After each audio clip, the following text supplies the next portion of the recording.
أستغفر الله الذي لا إله إلا هو الحي القيوم وأتوب إليه. أستغفر الله الذي لا إله إلا هو الحي القيوم وأتوب إليه. أستغفر الله الذي لا إله إلا هو الحي القيوم وأتوب إليه. يا رب لك الحمد كما ينبغي لجلال وجهك ولعظيم سلطانك. رب اشرح لي صدري ويسر لي أمري واحلل عقدة من لساني يفقه قولي. الحمد لله رب العالمين والعاقبة للمتقين والصلاة والسلام على سيد الأنبياء والمرسلين وعلى آله الطاهرين وأصحابه المتأدبين. أما بعد فأعوذ بالله من الشيطان الرجيم. بسم الله الرحمن الرحيم. أقم الصلاة. صدق الله العظيم. سب احباب مل کر نبی کریم علیہ الصلوۃ والسلام کی ذات والا شان پر درود شریف پڑھ لیں. اللهم صل على سيدنا ومولانا محمد وعلى آله وأصحابه وأزواجه وعترته أجمعين. صلاة وسلام عليك يا سيدي يا رسول الله وعلى آلك وأصحابك يا سيدي يا شفيع المذنبين. معزز سامعین، اللہ سبحانہ و تعالیٰ کی حمد و ثنا نبی کریم علیہ الصلوۃ والسلام کی ذات والا شان پر ہدیہ درود و سلام عرض کر لینے کے بعد، قبلہ علامہ محمد اسلم گولڑی صاحب زیدہ مجدہ، انہوں نے کچھ مجھے اونچا ہی اڑا کر آپ کے سامنے پیش کیا ہے. میں کوئی نہ زیادہ خطیب ہوں اور نہ ہی کوئی زیادہ مفتی ہوں، اور نہ ہی خطابت کا انداز ہے کہ میں نے تو آج دن تک میک ہاتھ میں پکڑ کر گفتگو ہی نہیں کی. مجھے یہ پکڑنا بھی مشکل نظر آ رہا ہے. میں کوئی زیادہ تقریر نہیں، دو چار آپ سے گزارشات کرتا ہوں. دیکھیں، اللہ سبحانہ و تعالی نے ہم سب کو پیدا کیا، اور اس پیدا کرنے کی جو غرض ہے ایک حدیث پاک سے وہ یہ ہے کہ اللہ تبارک و تعالیٰ اپنی شان نشان فرماتے ہیں میں ایک مخفی خزانہ تھا. میں نے چاہا کہ میں پہچانا جاؤں تو میں نے انسان کو پیدا کیا. اور قرآن مجید فرقان حمید میں فرمایا وما خلقت الجن والانس الا لیعبدون. میں نے جن اور انس کو پیدا اس لیے کیا ہے کہ میری عبادت کرے. رب کی پہچان جو ہے وہ اس وقت ہوگی جب بندہ اپنے رب کی عبادت کرے گا. سبحان اللہ سبحان اللہ. سب کام آسان ہے، بالکل نعرہ لگانا آسان ہے، سارا دن دین کی باتیں کرنا آسان ہے. کوئی جس کو آپ یہ کہیں گے کہ یہ ایک دن بھی سکول نہیں گیا، وہ دستخط بھی نہیں کر سکتا، جب آپ اس کے پاس بیٹھیں گے وہ بھی آپ کو اللہ پر توکل کا درس روک دے گا. یہ کہے گا آپ جتنے پریشان ہوں گے وہ باتوں سے آپ کے دل جوئی کر لے گا، آپ خوش ہو جائیں گے. خطیب اپنے فن خطابت میں وہ آپ کو سات و آسمان کی بلندیوں سے آگے لے کر جنت میں داخل کر دے گا، لیکن یہ اس وقت تک ہوگا جس وقت تک آپ مجلس میں بیٹھے ہیں. جب مجلس میں اٹھیں گے تو ہماری وہی حالت ہوگی جو پہلے حالت ہے. بات کرنا آسان ہے لیکن اس پر پہرا دینا مشکل ہے. پہرا دینا مشکل ہے. قرآن مجید فرقان حمید نے فرمایا کیا تم صرف اسی بات پر تمہارا کیا خیال ہے کہ آپ کہیں دیں ہم ایمان لیں آپ کو چھوڑ دیا جائے گا. نبی کریم علیہ الصلوۃ والسلام بیت اللہ کی دیوار کے ساتھ ٹیک لگا کر بیٹھے ہوئے تھے. صحابہ میں سے کچھ موجود تھے. صحابی نے عرض کی یا رسول اللہ صلی اللہ علیہ وسلم آپ حالات کا ملاحظہ فرما رہے ہیں، مشرکین مکہ نے ہمیں اتنا تنگ کیا ہوا ہے، آپ اپنے رب کے حضور دعا کیوں نہیں کرتے کہ ہمارے حالات جو ہیں وہ بدل جائیں، ہمارے لیے آسانیاں پیدا ہو جائیں۔ نبی کریم علیہ الصلوۃ والسلام کے چہرے انور پر جلال آ جاتا ہے، چہرہ مبارک سرخ ہو جاتا ہے۔ نبی کریم علیہ الصلوۃ والسلام نے فرمایا تمہیں تو ابھی جھنجھوڑا نہیں کیا، تمہیں تو ابھی آزمائش میں ڈالا ہی نہیں کیا، اس سے پہلے لوگوں کو آروں کے ساتھ چیر دیا گیا، لوہے کی کنگھیوں کے ساتھ ان کے جسم سے گوشت نوچ لیا گیا، ہڈیاں جدا ہو گئی، لیکن ان کے قدم دین سے پیچھے نہیں ہٹے، ابھی تو اسی آزمائش پر لڑکھڑانے لگ گئے۔ اسی وقت قرآن کی آیات آ گئی کہ ابھی تو آپ کو آزمایا ہی نہیں کیا، ابھی تو آپ کا امتحان ہی نہیں لیا گیا۔ ایمان یہ کوئی آسان رستہ نہیں ہے، یہ کوئی آسان رستہ نہیں ہے۔ اللہ اکبر، یہ رب سے عشق ہے، یہ رسول اللہ سے عشق کا راستہ ہے۔ پھر عاشق پر کیا گزرتی ہے یہ دنیا دار جانتے ہیں، یہ دنیا دار جانتے ہیں۔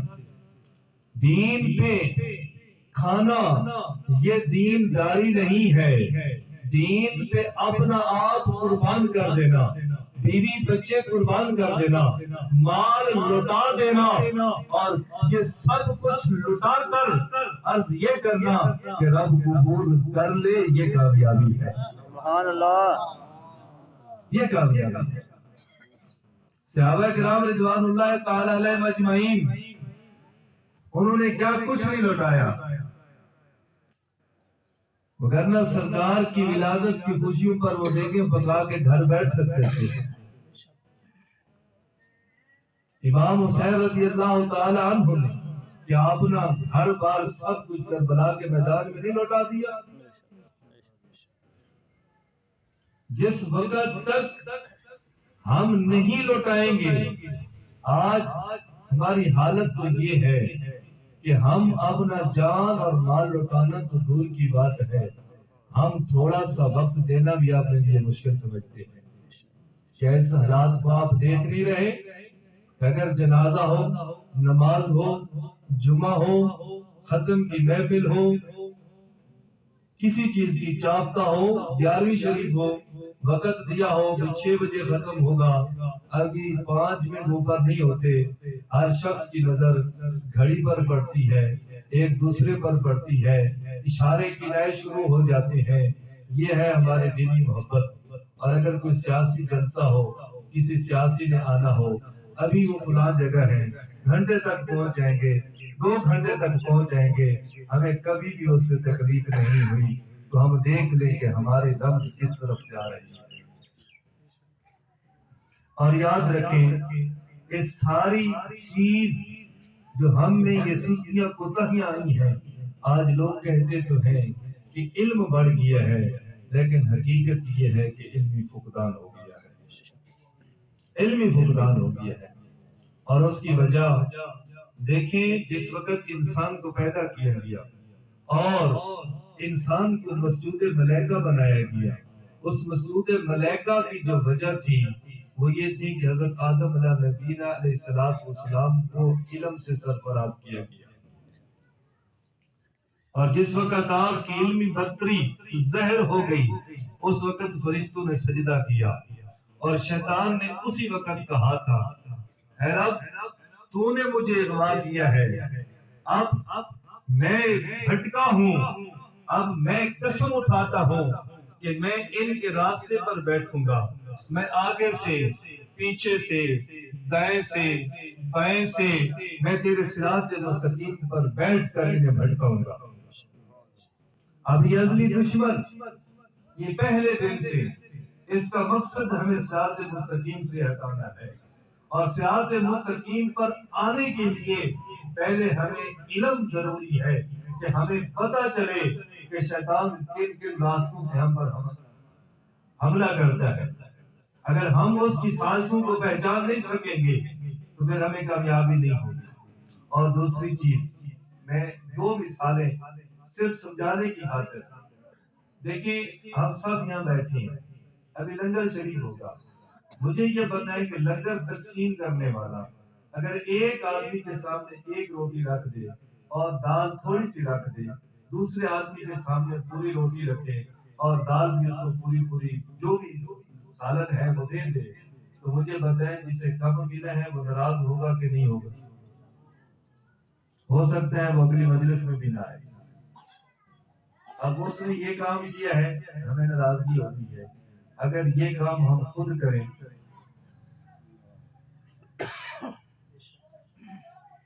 خود کریں تو پھر لوگ ہم پہ ناراض ہوں گے کہ نہیں ہوں گے؟ اور اگر کسی کے سامنے رکھے بھی نہ تو اس کے دل پہ کیا گزرے گی؟ یہ تھوڑی سی بات سمجھیں. نبی کریم علیہ السلام آپ معراج پر تشریف لے جاتے ہیں. اب آقا حضور کی معراج تھی کہ آپ لا مقام میں پہنچے, آپ نے رب کیا, دیدار کیا, ہم کلام کیا. اب مومن, اب جس نے ایمان لایا ہے اس کو بھی آپ نے رب کے ساتھ محبت ہے. اگر کسی دنیا دار کو کسی دنیا دار کے ساتھ محبت ہو جائے, کسی پیر کے ساتھ محبت ہو جائے, کسی کے ساتھ محبت ہو جائے, تو اس کا دل چاہتا ہے کہ میں اس کے ساتھ بیٹھوں, کوئی خلوت کا لمحہ ہو, میں اس کے ساتھ بات کروں, میں اپنے دل کی باتیں اسے کہوں اور اس کی باتیں سنوں. یہ دل کرتا ہے. بندہ مومن کا بھی دل کرتا ہے میں اپنے رب سے ہم کلام ہوں. اس ہم کلامی کے لیے جو مسلمان کو تحفہ دیا گیا ہے اور وہ جو وقت اس کے لیے مقرر کیا گیا ہے وہ اس کی نماز ہے. سبحان اللہ. وہ اس کی نماز ہے. اگر کوئی رب سے ہم کلام ہونا چاہتا ہے, رب کی رحمتوں کے جلووں کو وہ لینا چاہتا ہے, وہ اس کی رحمت میں مکمل طور پر آنا چاہتا ہے, تو اس کے پاس ایک ہی جگہ ہے کہ وہ رب کے حضور سجدہ ریز ہو جائے. سبحان اللہ. نبی کریم علیہ السلام نے جب بندہ نماز پڑھنے کے لیے کھڑا ہوتا ہے اور نماز پڑھتے ہوئے وہ ادھر یا ادھر توجہ کرتا ہے, رب کی رحمت دروازہ دیتی ہے, اے بندے تو میرے ساتھ ہم کلام ہے, کیا مجھ سے بھی کوئی زیادہ عزیز ہے جس کی طرف تو توجہ کر رہا ہے؟ پھر وہ نماز میں شروع ہوتا ہے, پھر شیطان اسے ورگلاتا ہے, وہ ادھر یا ادھر دیکھتا ہے, رب پھر آواز دیتا ہے, اے میرے بندے کیا مجھ سے بھی کوئی تجھے عزیز ہے جس کی طرف تو توجہ کرنے لگا ہے؟ پھر اگر بندہ اپنی توجہ ادھر ادھر کرتا ہے تو پھر رب بھی اسے اپنی توجہ کو موڑ لیتا ہے. بات کر رہا تھا آقا حضور معراج پہ گئے, مومن کے لیے نماز لے کر آئے, لیکن اس نماز کی جو ابتدا ہوئی وہ ابتدا اس سے ہوئی کہ جبریل امین آئے, نبی کریم علیہ السلام کے ساتھ مل کر ایک دن وقت اول میں نماز پڑھی جماعت کے ساتھ, اور دوسرے دن وقت آخر میں نماز پڑھی. لیکن سمجھانا یہ چاہتا ہوں کہ جو نماز آئی ہے وہ کامل یہ ہے کہ اسے جماعت کے ساتھ پڑھا جائے.